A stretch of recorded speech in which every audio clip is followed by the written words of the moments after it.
I'm about to tattoo his butt and his back area. We got, I don't know, 1, maybe 2 more sessions on his back. We're gonna find out today if we can finish it all. I don't think we're going to, but we'll find out. So I'll be talking about the process of doing back pieces.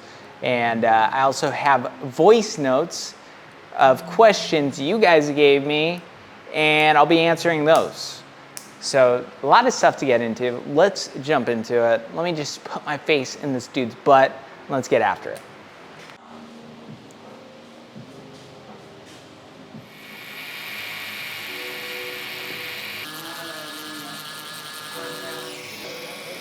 I can see his insides. Yeah. You like it? Right now is our dead season. It's when we get the worst weather. It's super hot. It's really miserable.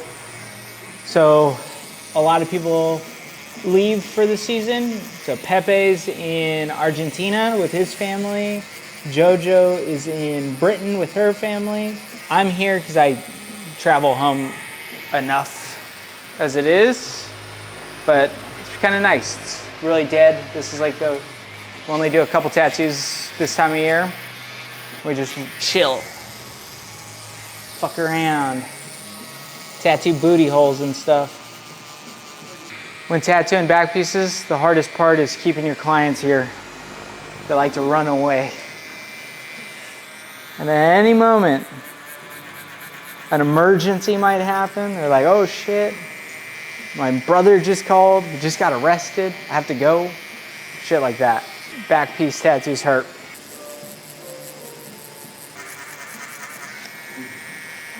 Okay, number 1. So I have a poorly placed tattoo on my arm, on my forearm. It's a rose, and I don't know how to continue the sleeve. Okay, so we have a poorly placed rose on the forearm. Do you see the picture? Everyone sees the picture. You see the picture? Can you see the picture? We can see the picture. Yeah. This is a picture from Dusty. He thinks it's a poorly placed tattoo. What do you think? I mean, the placement is good. Yeah? Yeah, the placement is good. The tattoo, but the placement is good. I have to second that. I actually think that the placement here is totally fine. The tattoo is, whatever. But that's not the worst. It's definitely not the worst rose. No, I mean, no, absolutely no. We haven't seen a worse thing than that. Yeah, it's just not the best rose, and the placement I think is actually totally fine. It's just one of those things that it looks poorly placed because you don't have enough tattoos around it. I think pretty straightforward. I will start with something else. Roses are not are feelers. Yeah. So that's why it's poorly placed. As if he will have more tattoos and then he have a rose somewhere in between, will be fine because it's a feeler. Yeah, but sometimes roses look good on the form, like JoJo's. Yeah. Yeah, it's a whole rose. Like everything. Totally. I think that's true. Yeah, like if a forearm rose, I think needs a stem. But I get what she's saying. She's saying you could put a rose anywhere and you don't have any interesting tattoos yet in a very important spot. So maybe you should have got something else bigger and stronger, but it's not a bad tattoo. It's not a fillers piece. It's all good. Totally fine. Healthy diet. Side of pros. Show the back off. You see? Every back is a work in progress until it's all done. It takes many sessions to make it all perfect. Even looking at this, there's a few things I'll have to touch up, but that's kind of the nature of back pieces. You just keep touching them up until you're completely finished. And yeah, we're getting there. So this image is a Quintaro. It's a little monster boy, essentially. A little kid who's super strong. It's almost like a man-child or something like that. Un niño, pero con la fuerza del monster. Muy fuerte. ¿Con la fuerza de un monstruo? Sí. Sí. Con la fuerza del monster. Monstre. Monstro. See, I was close. I just didn't know how to say monstro. So we were just doing the calculations. This back piece was started in about, I think, November of last year. So we should finish by the 1 year mark. Pretty dang good for a back piece. Back pieces generally, I would say, usually take at least a year, sometimes 2 years, sometimes 3, depends on the client. For me, like, doing back pieces is the ultimate show of what you're capable of. So I'm really proud to do any back pieces. It always makes me very happy, very excited to get them done, but they're definitely difficult. Every time they're stressful. On my end, I feel like they're never as good as I want them to be until the very end, and then I'm like usually pretty happy with how they come out. But it takes a while for me to like really be like, oh yeah, that was cool, you know? This one I'm pretty happy with. I just saw it on camera and I'm like, oh yeah, that looks way cooler than I see it with my own eyes. But that's kind of like the nature of being an artist, I guess. You always feel like you could do better. You always feel like everything is better than what you could do, but yeah, I really like this one. To me, like, I really love Japanese imagery. I'm not trying to be like Mr. Japanese guy, or like, I know a lot of tattooers, when they start doing Japanese, I feel like they need to put on a show and kind of look like fuck. To me, doing Japanese is like the natural progression from traditional. You know, like a lot of times you do so much traditional that you just kind of look for something else, and it seems like everybody who starts doing traditional ends up doing Japanese. And it's probably because like the imagery is very similar, the ideas are very similar, these like very black and white type of good versus evil type of imagery. I know that might not make a lot of sense, but to me it does. It's like very straightforward and tough guy stuff. So it just seems like very natural for traditional guys to eventually get Japanese tattoos or to do Japanese tattoos. I know that it's by far my second favorite.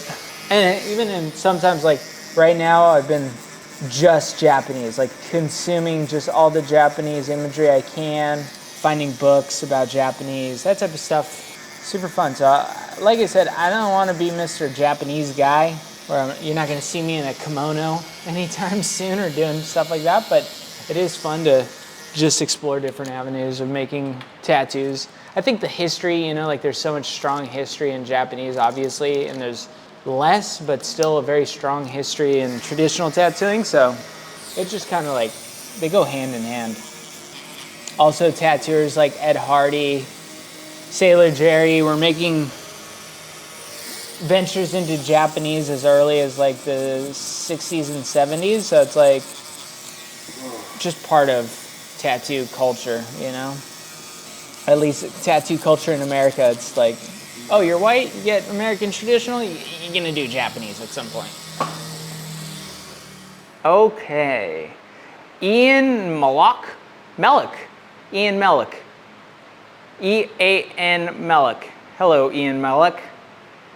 Yo, so I'm 18 and I've been wanting to get my first tattoo for a while now, and I've just got like one question. How do you decide what you actually want for your tattoo? Ian Mellick, I'm gonna go into your Instagram and I'm gonna try and figure out exactly what you should get tattooed. Okay, I just went through your Instagram and I saw kind of what you're interested in. I see a lot of Japanese influence tattooing. I see a lot of black and gray tattooing, and I see a lot of traditional tattooing. Where are you located, Ian? I'm gonna find you, fool. This is what happens when you call in. I'm gonna fucking stalk you just a little bit. Okay, so based off of your style and like the tattoos of people you already follow, I would figure out whether you wanna get Japanese tattoos. I'd figure out whether you wanna get traditional tattoos. And the only reason I'm saying that is because you follow a lot of Japanese tattooers. Figure that out. And once you figure that out, I would probably just get one of the main subject matters within that style. So like if you like Japanese, get a kintaro or a koi fish or something like that. If you like traditional stuff, get an eagle, get a rose, traditional rose. Make sure it's Black Panther, obviously. I think figuring out what style you like is the best way to figure out what your first tattoo should be. And if you like that style and you think you're gonna like that style for a long time, then get a tattoo similar to it. So I got anything else? Did anyone else reach out to me? No. But this is the first one of many. If you guys want, send me a question. I don't even care if it's good or bad. I don't care if you insult me. Just insult me. Just send me mean stuff. I don't care. We'll put it on a video. I'm just kidding. Don't send me mean stuff. I'll be super sad. If I have to get a bunch of mean things sent to me, I'll be super bummed. Yeah, let's get back into this ass tattoo. Pan over to Juanathan. Right now we got a special on back pieces. It's really all I want to do for the next few months / years. So if you plan out a trip, you come visit me every couple months, I'll give you a pretty special deal. I think you'll be excited about the deal, and I'll be excited just to do a bunch of tattoos. The way I work is changing a lot as we venture into new projects, especially projects that I think are really important. I won't be able to tattoo very much, so when I do tattoo, I want to make sure it's stuff that is super cool. And I'll still be tattooing a ton, it's just like differently. I won't be doing like walk-ins, I won't have really like, it'll just be different. So I want to make sure that if when I am tattooing, it's the stuff I really want to tattoo because it's all I'll really have time for anymore. So please, yeah, reach out. If you want to get a back piece, you don't get to change anything about the image. You only get to pick what the image is and whether it's color or black and gray. Yeah, check out my Instagram. I'll have some back pieces periodically jumping up, things I want to do. And yeah, let me know.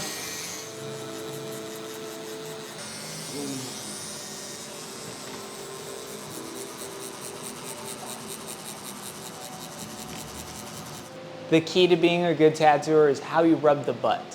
You need to rub back and forth, side to side, squeeze it out. No, it's okay. It's so black. We'll find out. What do you mean that black ads? Well, yeah, you can't tell what's butt cheek anymore. This is a Kintaro, little party guy. He's a child with superhuman strength. He's fighting a snake, but more likely than not, he's pretty chill with the snake. He's probably just playing around. Like, he's not gonna kill this snake, probably. It's kind of like the folklore of Kintaro. Like, he's superhuman. He could do all the crazy stuff that a superhero can do, but he's a good kid. He's not a bad guy. Kind of cool. Butt cheeks. One more session. Welcome to YouTube. Who did your other arm? Luciano Lococo. Say it. Luciano Lococo is a tattoo Argentinian. Well, say it in Spanish. Some people. Es un tatuador argentino muy bueno. That's it for this week. We got one more session and we'll be completely done. Well, one more session and a touch-up. But like I said, you want to come out here, get a Japanese back piece, feel free, reach out. I'll let you know what the prices are. They're pretty fair, I think. I think they're fair enough that you could fly out here, get tattooed, fly home, and it would cost less than it would if I was flying to America. So, something to think about. If you're cool and you want to get a tattoo. Bye.